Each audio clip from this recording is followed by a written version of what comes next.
This video is a part of the A to Z series of Python language where I go through all the built-in functions of Python starting with letter R with a description of how to use them. The imported library functions and classes are written using these built-in functions only. So you can consider this as a foundation of the entire Python language. If you have landed directly on this video, you can check out the entire playlist in the iCard above or through the link in the description. Otherwise, watch this video till the end as I will also give real project examples where these functions might be useful wherever I can. My name is Aditya Shenoy from Brainy Things, where I make programming simple and fun. YouTube statistics show that a small percentage of you who watch my videos are actually subscribed to this channel, so if you end up liking this video, please consider subscribing. It's free and you can always change your mind in future. The first function is the range function. If we just pass one integer parameter to this function, it will return a range object starting from default value of 0 to 10. This range function ends at 10, but it does not include this 10. That means 10 is exclusive of this range. And the default step of this range is 1. To convert this range object to another iterable, we can pass this range object inside various iterables like this. And we will get a list of 0 to 9. As you can see, 10 is not included and the default step is 1 and it starts with the default value of 0. But what if you don't want to start at the default value of 0? In that case, you can pass two integer parameters to this function. The start value will be 5 and the ending value will be 10. Again, not included 10.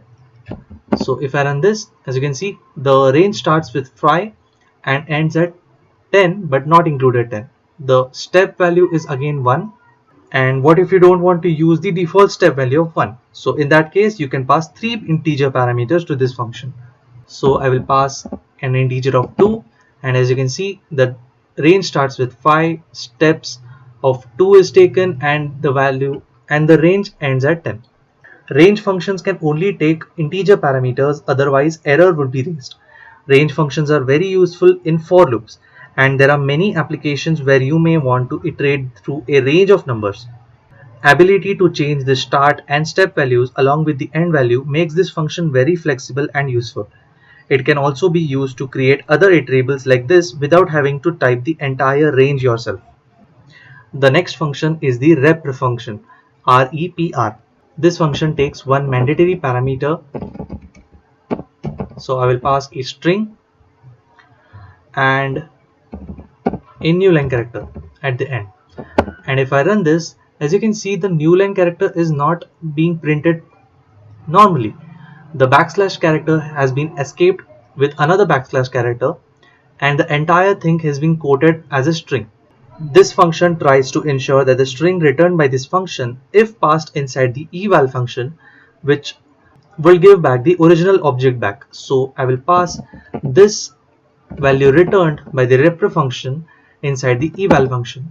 And as you can see, the object returned by the eval function is exactly the same as the original object that we passed to the REPR function. You can consider this as an inverse function of the eval function. You can also control the value returned by the REPR function by your custom objects if passed to this function by overriding the _REPR function. So I will create one class, my class, and initially I will keep it empty and I will call the rep function and pass an object of this my class like this. And as you can see, the representation of this my class object is the hexadecimal numbers, that is the address where this object is stored in the memory. So we can change this by defining the _rep function with just self parameter, and we can return any string that we need to pass. So I will pass my class like this because we need to make sure that this function returns a string that if passed in the eval function returns the original object back. So I am returning a string which contains this text. So if we call the eval function and pass this string inside this eval function, it will create a myClass object. REPR function is useful if your application uses eval function on custom objects. You can control how these objects are interpreted by the eval function. Even the Python interactive shell runs the REPR command when we pass an expression to run. you may find similar use to this function as well. The next function is the reversed function. As the name suggests, it returns the sequence passed to this function reversed. Suppose we use a for loop for an iterator. For I in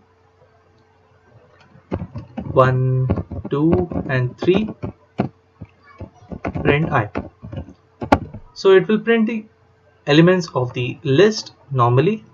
Suppose we want to reverse the order in which the iterator iterates through this. So I will call the reversed function and pass the list inside the reversed function, and the order of the iteration gets reversed. This function returns a special reversed iterator object instead of a list. So this function is more common to be used inside a for loop like this. You can also get back the list by calling the list function and then passing the reversed function and passing a list like this, and you will get the reversed list 3 to 1 like this. Alternatively, you can use slice operators or slice function, which we will cover in the next video of this series. Now, what will happen if you pass a custom iterator class? If you want to know how to create custom iterators, you can check out the video in the iCard above. For custom iterators, the class should have either a double underscore reversed function defined, or it should have double underscore length and double underscore get item function defined. Let's first see the first option. So I will create custom iterator class like this and define the reversed function with self parameter, and I will return a list. It can be any iterator 3, 2, 1 and 0. Now if I call the reversed function and pass an object of this custom iterator class, I will get the list that is returned by this reversed function. Alternatively, the custom iterator class can have the length function and get item function defined. So I will create again the custom iterator class, and inside this now I will define the length function, and I will return an arbitrary integer 4 in this case, but you can add your own logic to calculate the length of this object. And I will define the get item function, which takes one parameter apart from self, which is the index, and I will just return I. So this iterator has a length 4 and each element of this iterator matches its index. So this iterator will be 0, 1, 2 and 3. Now if I use reversed function and pass an object of custom iterator, I will get a special reversed object. So to actually see the elements, I need to convert it to a list, and as you can see, the reverse function automatically reverses the elements based on the length and get item. Reversing an iterator can be used as a part of many algorithms. Suppose you have a use case where you display a list of items to the user. User has the option to click a button to see the reversed list of the items. So instead of creating a copy of the reversed original iterator, you can use the reversed iterator, which will return the values reversed. The next function is the round function. If we pass just one parameter to this function, then the value will be rounded to the nearest integer. So if I pass 4.8, the nearest integer is 5, and if there is a tie between two integers, then the even integer wins. So in this case 4 and 5 were close to 4.5, so even integer is 4, so 4 wins. You can also pass the optional second parameter, which tells the precision to which the number should be rounded. So I will call round function and pass some decimal numbers, a big decimal number like this, and pass the second parameter as 2. And as you can see, the original number has been rounded to this many decimal digits. Using a float value is slightly unpredictable due to precision errors, so beware of that. Some currencies have two decimal values for lower denominations. For example, in rupees we have paise. For banking operations, these paise cannot be neglected or rounded off, so this second parameter can be used for currency rounding. You can also pass a custom class object to this function, provided the custom class has defined the double underscore round function. So I will create a custom class, my class, and define the double underscore round function with self parameter like this, and I will return just 0 for this simple example, but you can write your own logic so that this custom my class object gets rounded to the nearest number. So now if I call the round function and pass the object of my class, it will return me 0. This is useful if you are creating a custom numeric class where round operation is required. So these were all the built-in functions that start with letter R.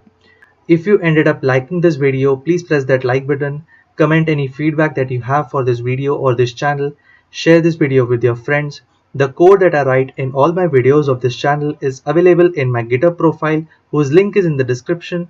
You can connect to me via LinkedIn, whose link is again in the description, and I will see you in the next video.